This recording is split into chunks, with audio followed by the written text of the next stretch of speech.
कहते हैं जब खुद पर बीतती है तो समझ में आता है। आप देख रहे हैं बाइडेन किस तरीके से आसियान के देशों को खिलाने पिलाने में जुटे हुए हैं। आखिर कौन सी रणनीति बना रहे हैं बाइडेन। एक तरफ ये रणनीति बन रही थी तो वहीं दूसरी तरफ G7 का गुस्सा फूट पड़ा है भारत के ऊपर और जर्मनी ने तो बिल्कुल बेबाक ढंग से बोलना भी शुरू कर दिया है। 24 घंटे के अंदर भारत ने ऐसी हलचल मचा दी है कि ये देश बौखला से गए हैं। जानेंगे क्या है मामला, इसके अलावे बहुत कुछ। आइए जानते हैं इन खबरों को विस्तार से। 2021 में आसियान देशों की एक बैठक हुई थी। जो नहीं जानते हैं वो जाने। आसियान देशों में Brunei, Thailand, Singapore, Myanmar, Malaysia, Laos, Cambodia, Indonesia, Philippines और वियतनाम जैसे देश आते हैं। इस ग्रुप की एक बैठक का सिलसिला 2021 से शुरू किया है बाइडेन ने,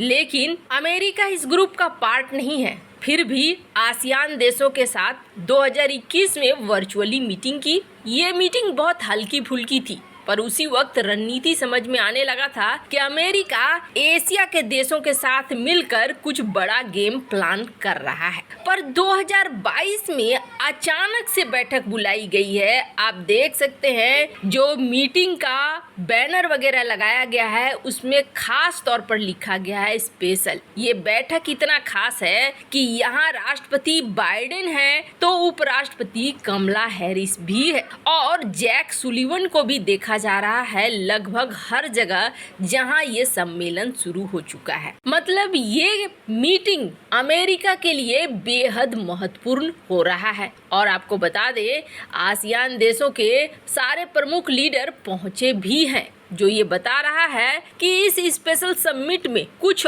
और होने जा रहा है। अब दो मामले हैं। एक मामला है कि ये जो आसियान कंट्रीज हैं ये बहुत तेजी से आगे बढ़ रहे हैं, आर्थिक रूप से ये आगे निकल रहे हैं। अमेरिका नहीं चाहता है कि यहाँ पर किसी दूसरे का हाथ हो। और दूसरा कौन है? चीन जो इस आसियान देशों पर कब्जा जमाना चाहता है और इसके लिए वो बहुत सारा खर्चा करने को भी तैयार है, खर्चा कर भी रहा है। पर अमेरिका क्या था, अमेरिका की रणनीति शुरू से एशिया के लिए और अफ्रीका के लिए थोड़ी अजीब सी रही। एशिया और अफ्रीका को अमेरिका ने ऐसे माना जैसे कि ये तो बिल्कुल गए गुजरे हैं, इनके ऊपर ध्यान नहीं देना है, और एशिया और अफ्रीका की तरफ अपनी आर्थिक नीतियों को पीछे ले गया और विदेश नीति को भी। पर चीन ने इसका फायदा उठाया और चीन ने यहाँ विस्तार करना शुरू कर दिया। अब जब चीन ने अमेरिका को आंखें दिखाना शुरू किया है तब उसे समझ में आया है कि नहीं,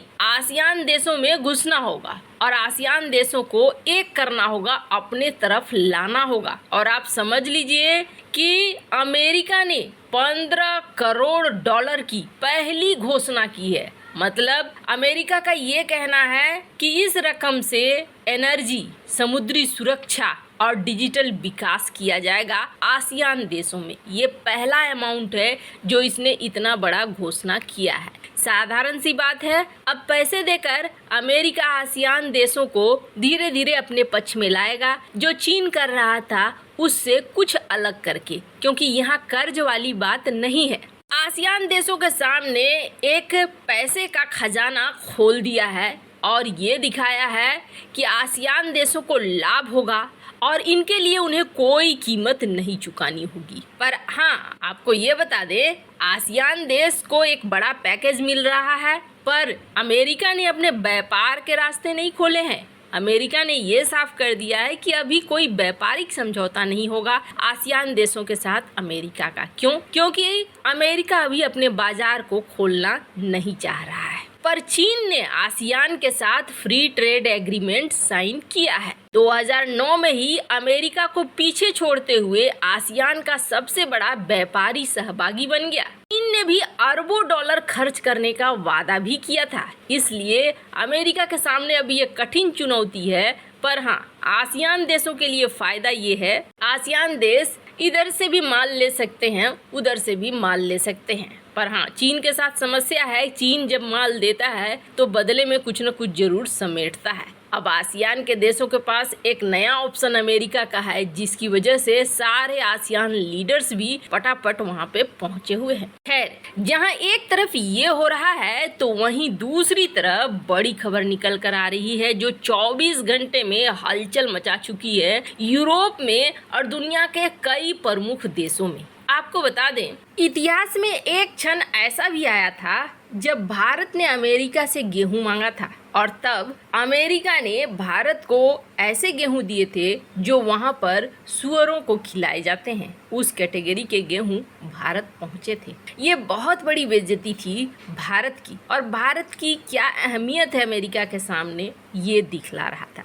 लेकिन अभी बिल्कुल इतिहास बदल गया है। रूस और यूक्रेन की लड़ाई ने पूरे मार्केट को बदल कर रख दिया है, और सबसे बड़ी बात यह है कि ये मार्केट जैसे बदला है वैसे ही चाबी भारत के हाथ में भी आ गई है। दरअसल गेहूं का पैदावार न तो यूक्रेन में हो पा रहा है इस वक्त, न रूस में, न दुनिया को सप्लाई हो पा रहा है, और भारत गेहूं का सप्लाई कर रहा है। अभी देखेंगे आप तो पाकिस्तान में भी आटे की किल्लत है, यहाँ तक कि तुर्की में भी आटे की किल्लत है, गेहूं की किल्लत है। अब इन्होंने क्या किया, चीन ने, तुर्की जैसे देश ने और कई देशों ने, इन्होंने डायरेक्ट भारत के प्राइवेट फार्म से गेहूं खरीदना शुरू कर दिया। अब ये गेहूं वो जमा करने लगे और जमा करके इंतजार करने लगे कि चूंकि अब तो हालात बिगड़ ही रहे हैं, आने वाले समय में और भी बिगड़ेंगे तो हम उसे और ऊंची कीमत पर बेचेंगे। दिमाग लगाना शुरू कर दिया और इन्होंने जमा करना शुरू कर दिया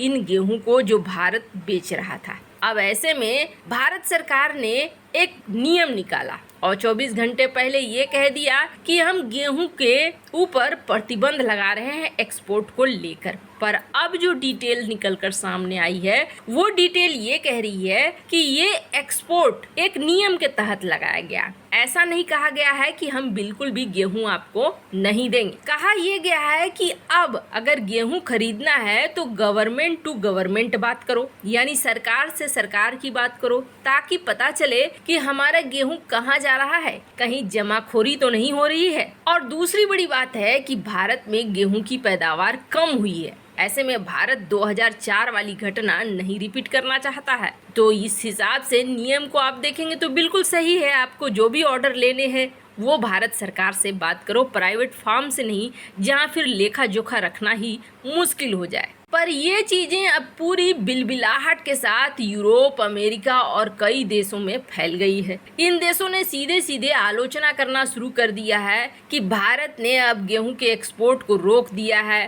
भारत के ऐसा रोकने से दुनिया के बाकी देश भी ऐसा ही करने लगेंगे, कॉपी करने लगेंगे भारत को। तब तो आप समझ लीजिए कि दुनिया भर में फूड क्राइसिस बहुत ज़्यादा बढ़ने वाला है और फूड सिक्योरिटी को लेकर भी बहुत इशू आने वाले हैं। यहाँ तक कि जर्मनी ने रूस को कोसना भी शुरू कर दिया और ये कहना शुरू कर दिया कि रूस की वजह से ही ये सारे फूड क्राइसिस शुरू हो रहे हैं, न रूस ऐसा करता और न ये सब कुछ होता। हालांकि ये लोग खुद पर दोष नहीं दे रहे हैं कि इन्होंने यूरोप में इस तरह का माहौल बना रखा है और फिर फिनलैंड और स्वीडन के मामले में भी नया माहौल बना रहे हैं। खैर, ये उनका गुस्साना या फिर भारत की आलोचना करना तो बेकार है, क्योंकि भारत ने तो सीधा नियम यही बनाया है कि आप सरकार से सरकार की बात करो। वैसे आपको क्या लगता है, भारत ने बिल्कुल सही किया है या नहीं? कमेंट कर अपनी राय जरूर बताएं। जल्द मिलते हैं अगले वीडियो में नई खबर के साथ।